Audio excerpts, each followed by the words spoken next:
Magandang araw po sa inyo, Sir Sid, at sa inyong mga tagapakinig. Ako po si Herdelito, kasalukuyang naninirahan sa bayan ng Camarines, at nais ko lang pong ibahagi sa inyo ang mga naging karanasan ko noon.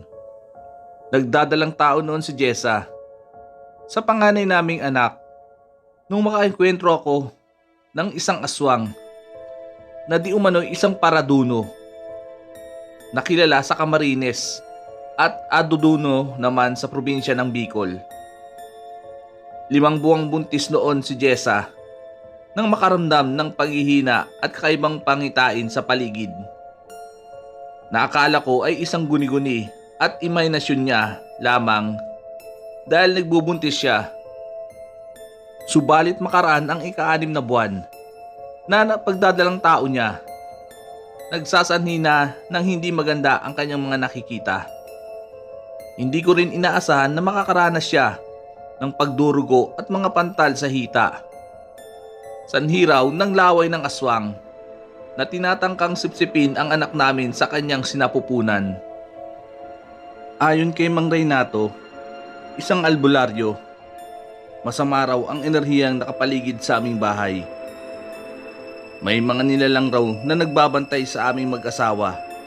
Dagdag pa niya, hindi niya matukoy kung nagmula ba sa kagubatan ang masamang enerhiya na pagala-gala sa paligid namin. Pinayuhan niya kaming mag-ingat. Nagpausok siya ng mga halamang gamot sa labas at loob ng aming bahay para raw umalis ang masasamang nilalang at enerhiyang nagdadala ng kamalasan. Nagsaboy kami ng asin at naglagay ng mga panapat kontra sa aswang at iba pang mga nilalang na pinaniwalaan ng mga tao na vampira sa gabi at tao tuwing liwanag. Simula ng araw na iyon, hindi ko na iniwan na mag-isa si Jessa sa bahay. Palagi ko na siyang sinasamahan at may mga oras na binibilin ko siya sa aking kapatid para masamahan.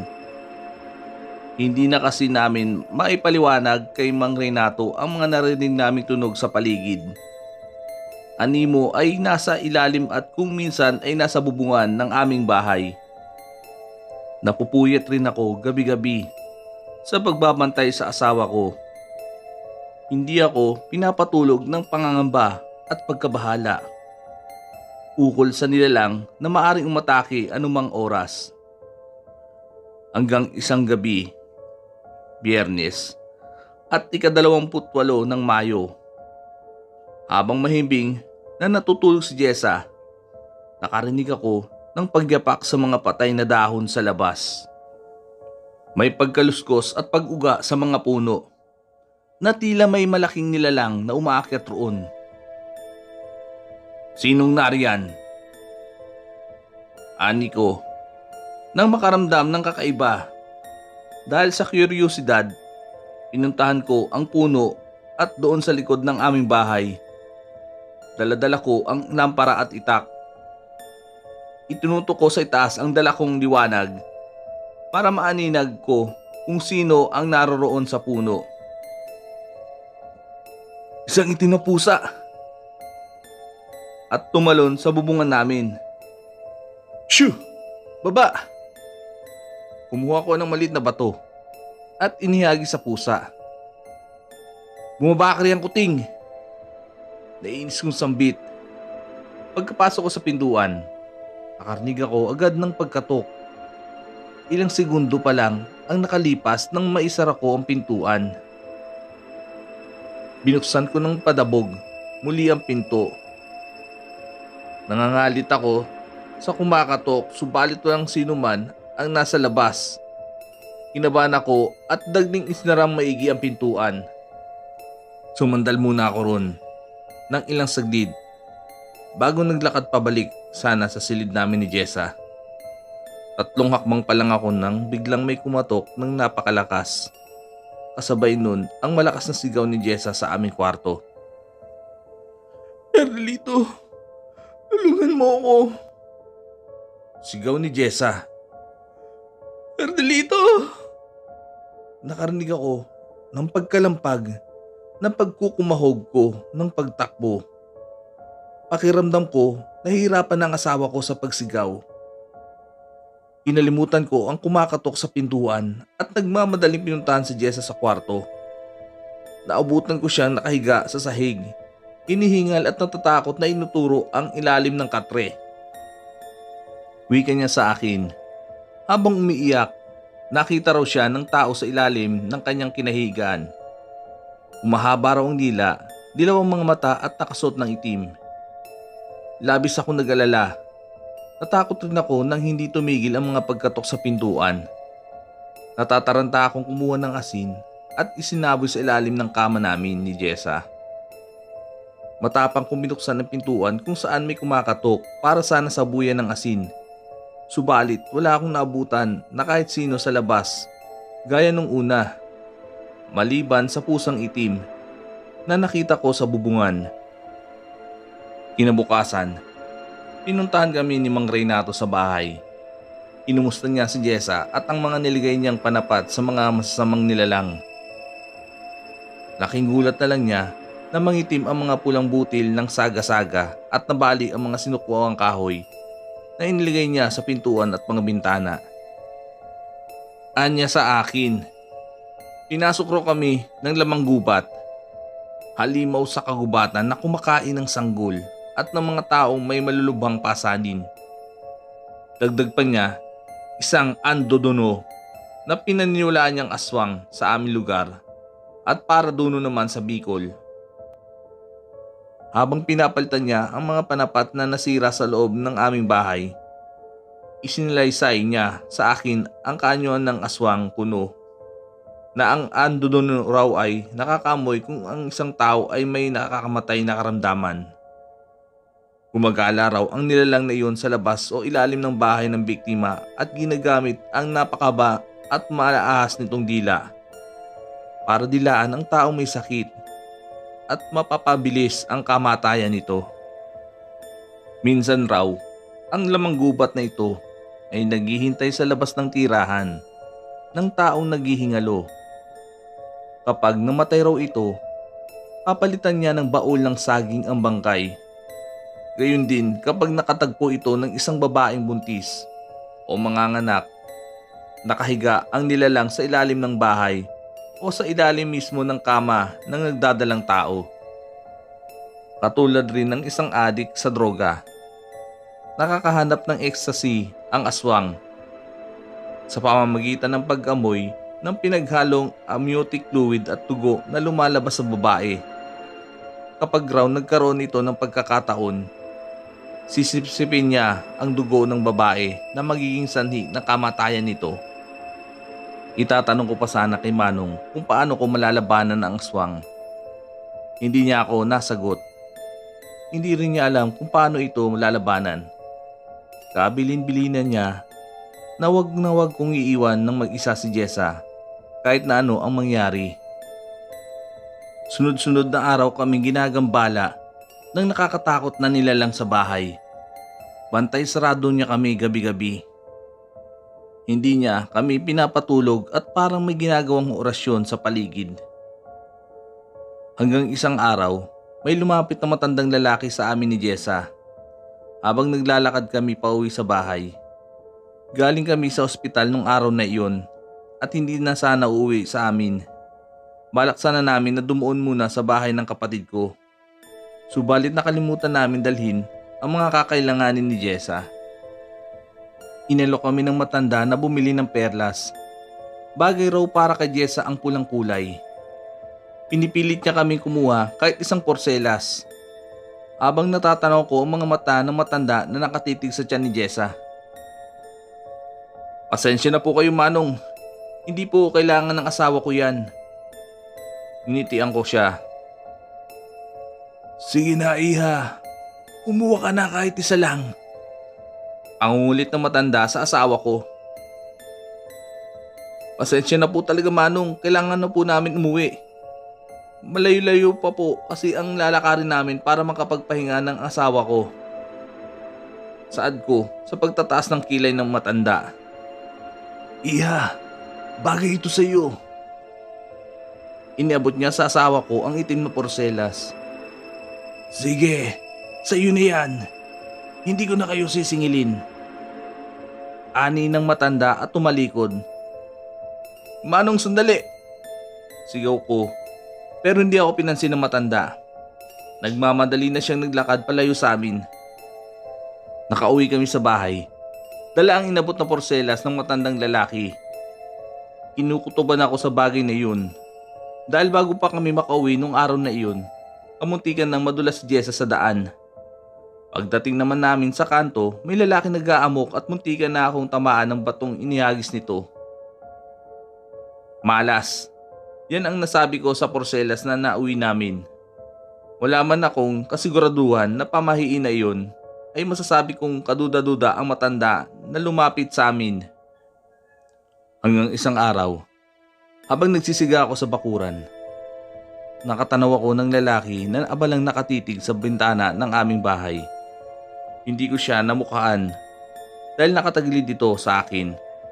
Nahuli ko siyang ngumiti na makita niya ang asawa ko. Hoy! Sino ka? Sigaw ko at nilapitan ng lalaki. Bigla na lang nagmadaling naglalakad ang lalaki papalayo sa akin. Ipinandong niya ang sombrerong inabi at yari sa dahon ng nyug. Saan ka pupunta? Sandali lang! Sigaw ko at hahabulin sana ang lalaki nang sumigaw si Jessa. Hindi ko alam kung bakit. Napalinga lang ako ilang saglit sa bahay ay biglang naglaho ang lalaki sa harapan ko. Dahil sa takot, nagmamadali akong tumakbo. Sumisigaw pa rin ng mga oras na yun si Jessa. Habang papasok pa lang ako sa pintuan, naabutan ko siya sa sala sa taas ng dikawayang sopa. Itim na ahas! Saglit Jessa! Huwag kang bababa dyan! Ani ko at lumabas para kunin ang palakol. Jessa! Ayos ka lang ba? Nag-alala akong sambit habang nagmamadaling pabalik sa loob. Subalit wala na ang ahas. Wala na ring malay si Jessa sa dikawayang upuan. Nakalapit ako sa kanya na nagdurugo ang kanyang hita at labis kong ikinataranta. Diyos ko, ano na ang gagawin ko? Naiiyak kong sabi habang buhat si Jessa para ihiga sa katre. Kumuha ko ng maligamgam na tubig at ipinahid sa nilalamig niyang katawan. Mabuti na lang at dumalaw ang kapatid ko noong araw na iyon. May napakiusapan ako na magbantay kay Jessa para makahingi ako ng saklolo kay Mang Renato. Hingal na hingal, akong dumating sa kabilang kanto. Pawis na pawis ako at nag-aalala kay Jessa sa bahay. Nang makarting na ako sa tapat nila Manong, agad ako nagsisigaw sa kanilang bakuran. Mang Renato! Mang Renato! Mang Renato! Hingal kong pagtawag sa albularyo. Nakailang ulit ako sa pagsigaw bago ako marinig ng kanyang asawa. Manang Flora, nariyan po ba si Mang Renato? Pakiusap, tulungan po ninyo ang asawa ko. Mangyak-ngyak kong sambit. Sandali lang Nerdalito. Tatawagin ko si Renato sa taniman ng saging. Ano ba ang nangyari ha? Tanong niya at nagmamadaling tumakbo papunta sa likod ng kanilang bahay. Sinundan ko si Manang. Ang asawa ko biglang hinimatay sa upuan. Dinudugo po si Jessa. Habang nasa daan kami, tanaw si Mang Renato na abala pa sa pagtatabas ng damo. Patapos na rin naman siya nang dumating ako, kaya agad niya akong tinulungan. Kasama kong bumalik sa bahay ang mag-asawa. Dala ang mga kakailanganin nila para saklolohan si Jessa. Dinala na rin ni Manang Flora ang mga gamit niya sa pagpapaanak. Nasabi ko kasing dinudugo na si Jessa. At tiyak na nag-aalala ito at baka inisip ng mga anak na ang asawa ko. Makaraan lang ang ilang saglit. Biglang bumangon si Jessa sa kanyang kinahigaan na tila walang nararamdaman at hindi man lang nahihirapang maglakad. 8 buwan na ang tiyan niya at halos kumilos siyang parang hindi nagdadalang tao. Takip silim na ng mga oras na iyon at maririnig na sa paligid ang huni ng mga panggabing insekto. Nagawa pa kaming ipaghanda ni Jessa ng maiinom. Tulala at napakakibit balikat naman ang kapatid ko bago ito nagpaalam na uuwi na sa kanilang bahay, doon sa kabilang purok. Makalipas pa ang ilang saglit, biglang gumalaw ang tiyan ni Jessa. Napahawak siya sa silya at nangingilo sa sakit. Nilapitan siya ni Manang Flora at inalalayan. Saan mo nakuha ang porselas na ito, Jessa? Palingalingang sambit ni Manang Flora. Habang abala si Mang Renato sa pagsisindi ng mga kandila. Huwag mong hubarin ang porselas na ito, Jessa. Liligtas ka niyan sa panganib. Dagdag ni Manang at nilagyan ng langis ang tiyan ni Jessa. Cardelito, itirik mo ang mga kandila sa mga bintana at pinto. Isaboy mo itong saga-saga at buto ng sinukuang kahoy sa harap at likod ng inyong bahay.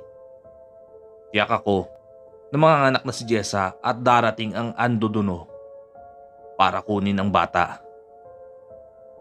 Wika ni Mang Renato habang isinasaboy ang itim na bigas at asin sa papag. Matapos kong ilagay ang mga kandila sa pinto at bintana, binalikan ko sila, Aling Flora, sa silid. Doon napatakip ako ng bibig. Makita ang kakaibang nilalang na nakahiga sa ilalim ng kama. Nagkunyari akong walang nakita at lumapit sa kanila. Sinenyasan ko si Mang Flora na tawagin si Mang Renato. Nang mga sandaling iyon, inilagay ko sa tiyan ni Jessa ang asin. Hinawakan ko ang kamay niya at tinangka ko siyang buhatin, subalit hindi ko namalayan na pumupulupot na pala sa aking paa ang malaahas na dila ng aswang. Nilakasan ko ang loob ko. Hindi ko pinanlata kay Jessa na natatakot ako. Dahil baka ikibahala niya rin. Mula sa aking bulsa, kumuha ko ng asin at sinadyang ihulog sa sahig. Nakahinga ko ng maluwag nang lumayo sa akin ang dila ng aswang at muli itong nanahimik sa ilalim ng katre. Jessa, umapit ka ng maigi sa akin. Bubuhatin kita. Lalabas tayo sa silid na ito. Ipangako mong hindi ka gagawa ng ingay. Kulong ko sa namumutla akong asawa. Dahan-dahan ako naglakad palayo sa kama. Buhat-buhat si Jessa. Iniwan ko doon ang tuwalyang ginamit ni Manang Flora para linisin ang dugo ni Jessa sa hita. Nang makalabas na kami, isnara ko ang pintuan na dagling paglagay ni Mang Renato ng kandila sa pinto. Gumuhit pa siya ng bilog sa tapat ng kandila. Pinilas ang kanyang palad at nagbasa ng panalangin. Herdelito, mga anak na ako. Napakapit na mahigpit sa silya si Jessa habang inaasikaso siya ni Manang Flora sa sahig. Tahimik pa rin sa silid kung saan naiwang mag-isa ang aswang. Sa kasaway ang palad, wala na pala ito sa silid at kumakalampag na sa bubungan. Sinisira niya ang bubong namin.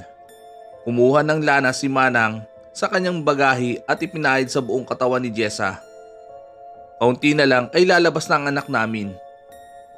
Nakagawa ng butas ang nilalang sa bubong at nagpalambitin-bitin ang kanyang dila pababa para hanapin ang tiyan ni Jessa. Agad iyong sinabuyan ng asin ni Mang Renato. Dahil sa abdi, tila namula ang dila ng aswang na umakyat pabalik sa taas ng bubong. Bago pa mangyari yon, naglakas loob na akong hawakan ang dila at pinutol gamit ang itak. Halos mabingi kami sa pagkalampag ng nakakatakot na nilalang. Sa bubungan, nayuyupi ang yero at unting nababali ang mga kahoy sa bubong. Hindi nagtagal, nahulog ang aswang sa harapan namin ni Mang Renato.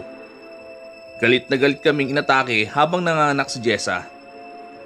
Sige Jessa, kaunti na lang. Kaunti na lang. Dinig kong sabi ni Manang Flora. Aray! Kinakapos na sigaw ni Jessa. Tinangkapang sugurin ng Andoduno ang asawa ko. Bigla ko siyang hinarang at tinutok sa kanya ang itak. Subalit bigla niya akong hinampas na pagtilapon ko sa harap ni Manang Flora. Pinilit kong bumangon at sinabi sa Andodono ang mga nawaka kong mga butil na halamang gamot sa sahig. Napahinto ito saglit at nagpatuloy sa paglapit kay Jessa. Sa pagkakataon na iyon, may matandang lalaki nagsaboy ng mga perlas mula sa bintana at tumama sa katawan ng Andodono na bigla ang pagwawala nito. Agad na binuksan ni Mang Renato ang pinto. Pinapasok niya ang matandang lalaki na nag-alok sa amin noon ng porselas. Nagkamali ako ng hinala sa kanya. Mabuti pala siyang tao. Habang nagwawala ang aswang, sinumantala kong itaga sa kanya ang itak. Ilang ulit hanggang maputol ko ang kanan niyang kamay. Inatake pa ako nito gamit ang humahaba niyang dila. Subalit hinampas ng matanda ang dila ng aswang. Dahilan para magkanda lundag-lundag ang putol niyang dila sa sahig. Narinig kong umiyak ang anak namin ni Jessa. Napatingin pa ako sa kinaroroonan nila ni Manang Flora. Bago ako tinulak ni Mang Renato, nang tangkayin akong kagatin ng aswang. Sumubsob ako sa sahig kasabay ng aswang.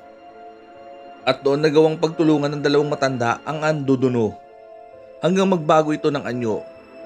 Naging pilay na pusa at paikay kang tumakas. Sa tulong ni Manang Flora, napuksa ang nilalang nang hampasin niya ito ng buntot pagi, paulit-ulit hanggang maging Andodono. Jessa, gumising ka. Gumising ka, Jessa. Ang wika ko habang umiyak ang anak namin. Jessa, pakiusap. Gumising ka. Halos lamunin ako ng puot. Maramdaman ang malamig na katawan ni Jessa. Nawalan ako ng pag-asa para iligtas ang buhay ng asawa ko. Namatay siya sa panganak. Umiyak ako ng umiyak habang yakap ang anak namin. Ilang saglit pa, nilapitan ako ng matandang lalaki na nagalok sa amin noon ng porselas. Hinubad niya ang porselas kay Jessa at iniligay sa dibdib ng anak ko. Makalipas ang isang linggo, matapos malibing ni Jessa, nanatiling lihim ang kababalaghang nangyari sa aming bahay. Naikwento ko sa iba ang kaganapan, ngunit hindi naman naging makatotohanan para sa kanila. Nalaman ko na lang na ang tindero ng perlas sa isa ring albularyo na nakatira sa karatig lugar sa aming bayan.